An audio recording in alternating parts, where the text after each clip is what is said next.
All right, let's talk about your computer. Right now, is it a digital fortress? Or is it more like an open house with the front door wide open?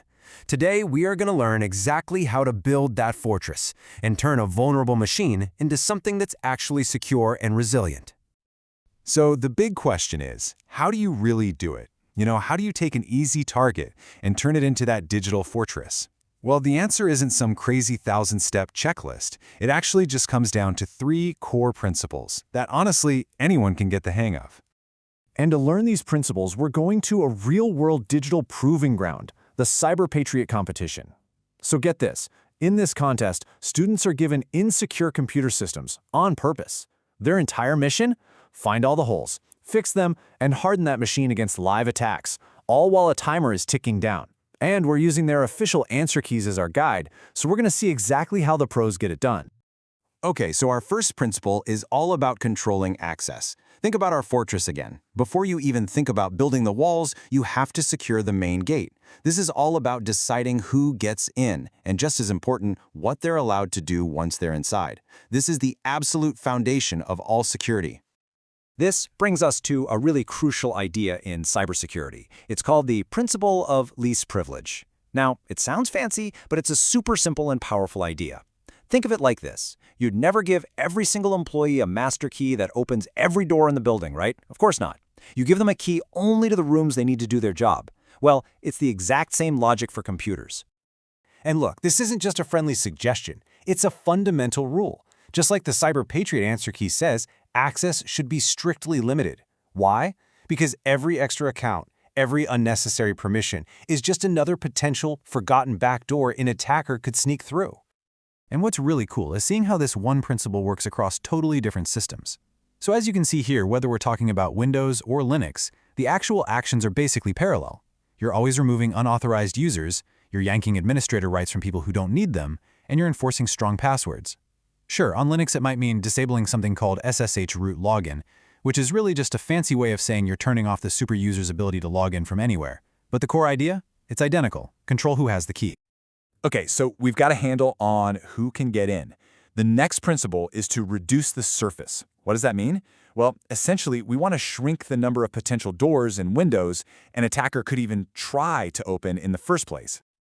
This is what the security world calls the attack surface. Every single piece of software you have installed, every network service that's running in the background, every open file share, each one is a potential entry point. So the bigger your attack surface, the more chances an attacker has to find one little weak spot. So how do you shrink this target? Simple. You remove anything that isn't absolutely essential. Prohibited software? Gone.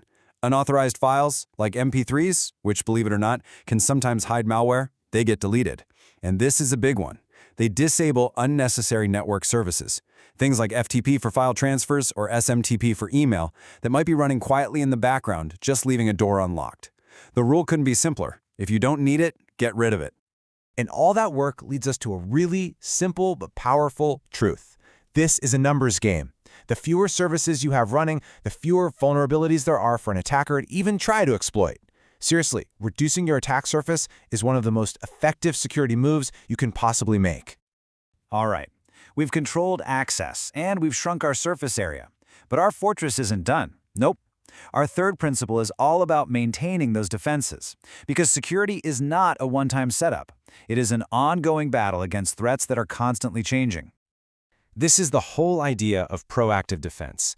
It means you are not just sitting there waiting for an attack to happen. You are constantly in this cycle of checking for weaknesses, applying fixes, and just making sure your walls are as strong as they can possibly be against whatever new threat is out there today. So what does this cycle actually look like? Well, it starts with the firewall. That's your fortress's main gatekeeper, controlling everything coming in and going out. Next, you set up automatic updates for the operating system itself, which patches the very foundation of your system. And finally, here's the step people always forget. You have to update all the other software. Your web browser, your PDF reader, you name it. They all have potential weaknesses that need to be patched too. And this is a point that's hammered home all through the Cyber Patriot guides. When a company finds a security hole in their software, they release a patch to fix it. Applying that update is your #1 defense. It closes the door on a known weakness before an attacker has a chance to just walk right through it. Okay, let's bring this all together now.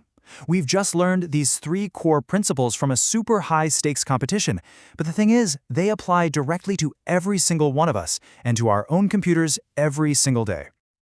Building your own digital fortress really does rest on these 3 pillars. First, control access. Be incredibly strict